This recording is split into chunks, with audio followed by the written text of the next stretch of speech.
Artinya, aktivitas manusia di dalamnya adalah pelanggaran hukum, dan gajah ia dilindungi undang-undang secara absolut. I'm one of the many Indonesians who demand justice for the Sumatran elephants and other Indonesian animals who have lost their homes and natural habitats.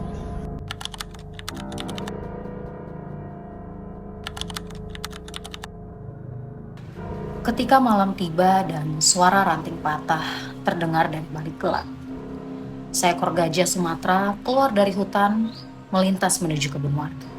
Bukan untuk menyerang, tapi untuk mencari makan. Di sisi lain, seorang ayah berdiri memeluk anaknya, takut rumahnya terinjak. Siapa yang salah? Manusia atau gajah? Inilah konflik paling rumit di Indonesia, Taman Nasional Tesonilo. Sebuah kawasan yang dulunya hutan hujan lebat, kini lebih dari setengahnya berubah menjadi kebun industri. Dan ini bukan sekedar konflik ruang, tapi konflik antara dua hak hidup yang sama-sama sah. Hak manusia atau hak satwa liar. Taman Nasional Tesonilo ialah rumah bagi gajah Sumatera dan satwa lainnya. Tapi saat hutan berubah menjadi kebun, perambahan wilayah untuk kebutuhan ekonomi menyebabkan jelajah satwa semakin sempit. Gajah keluar dari kawasan inti untuk mencari makan di kebun warga. Kebun rusak, rumah hancur, bahkan nyawa terancam. Warga marah, tapi gajah pun tidak salah. Ia hanya mempertahankan ruang hidup yang hilang. Konflik ini memperlihatkan masalah dasar. Negara belum menata ruang secara adil. Warga yang menggantungkan hidup pada lahan dianggap ramah ilegal. Sementara, satwa liar yang kehilangan habitatnya dianggap ancaman oleh warga. Inilah benturan antara hak asasi manusia dan hak moral ekologis. Dalam perspektif natural law, kehidupan manusia dan satwa sama-sama memiliki nilai moral. Manusia berhak atas keselamatan, pangan, dan masa depan.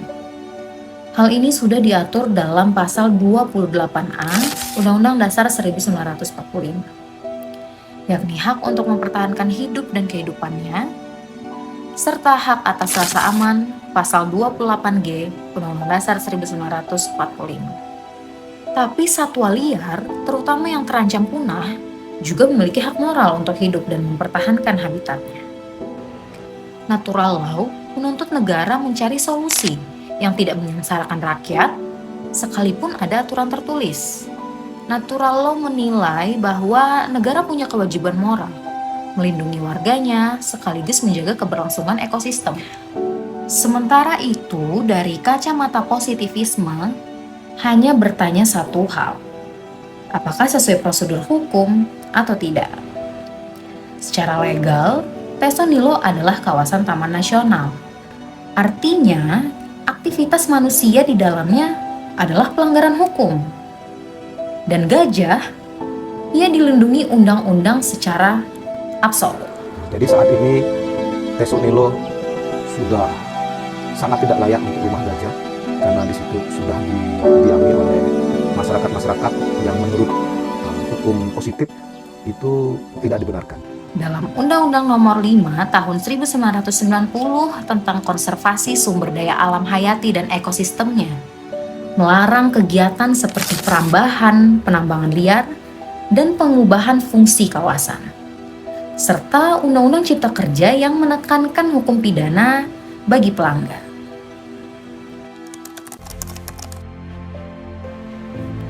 Jika kita menggunakan prinsip moralitas hukum, kita melihat kegagalan besar negara. Negara gagal mencegah perusakan habitat, gagal melindungi warga dari konflik satwa, dan gagal memberikan keadilan ekologis. Natural law menuntut keadilan substantif. Manusia hidup aman, satwa pun juga tetap lestari. Dan benturan terjadi, kekerasan terjadi, dan gajah ini menjadi korban.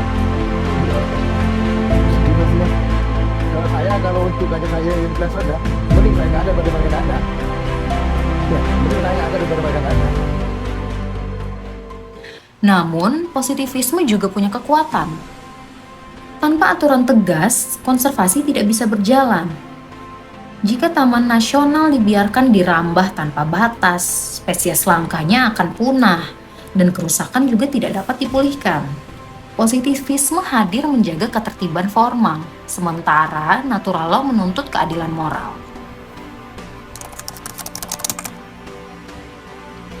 Jadi, apakah manusia harus mengalah? Atau satwa yang harus menyingkir? Jawabannya, tidak untuk keduanya. Keduanya sama-sama berhak untuk hidup. Ada balancing yang harus kita jaga keseimbangan, termasuk keseimbangan antara manusia dan alam, termasuk memberikan keadilan antara keadilan yang diberikan kepada manusia. Dalam hal ini beliau menyampaikan aspirasi dari masyarakat desa itu.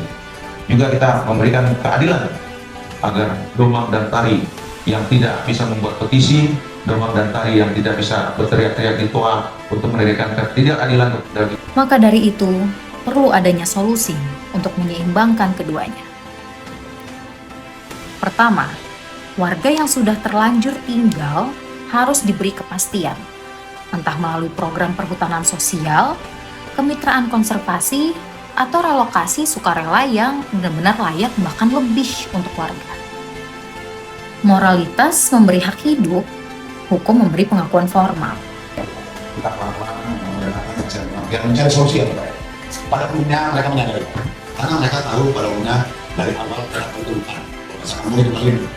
Karena tempat lahan-lahan siapa saja yang punya lahan dan kebun di sana, dan yang dilakukan sekarang adalah persuasi. Jika tidak ada persuasi, nanti baru ada tindakan tegas. Kedua, habitat satwa harus dipulihkan. Tanpa pemulihan ruang hidup yang cukup, konflik akan terus berulang. Konflik dapat ditekan dengan teknologi dan patroli mitigasi, sehingga warga terlindungi tanpa membahayakan satwa. Masuk kawasan hutan sudah kita juga verifikasi, ya, baik itu tidak saja sawit, tanaman lain, ini juga sudah verifikasi tambang yang masuk kawasan. Tapi perintah di Perpresnya adalah kembalikan kawasan hutan menjadi sesuai apa yang ditetapkan oleh undang. Negara wajib memastikan zona aman bagi manusia dan zona aman bagi satwa, bukan membiarkan keduanya bertabrakan. Di sini, hukum harus berjiwa moral dan moral harus diformalkan. Maka dari itu, kesimpulannya, hukum positif yang kaku perlu diberi ruh moral natural law. Sebaliknya, moralitas harus diberi bentuk melalui kebijakan yang jelas dan dapat ditegakkan. Artinya, kedua rezim hukum ini harus saling melengkapi. Konflik Tasonilo bukan tentang manusia melawan gajah. Ini tentang kita semua, bagaimana menata ruang hidup dengan adil.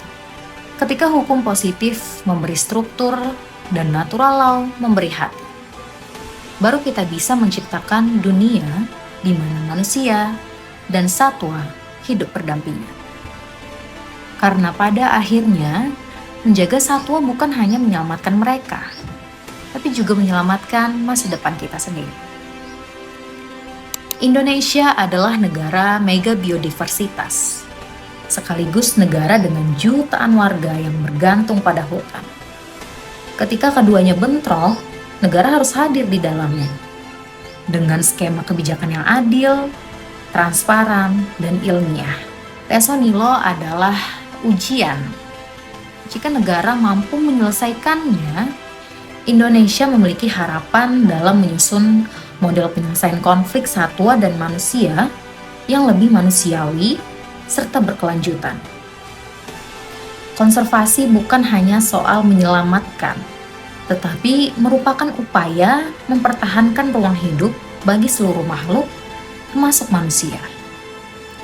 Tasonilo mengingatkan bahwa setiap keputusan konservasi juga merupakan keputusan moral yang menentukan arah masa depan negeri ini.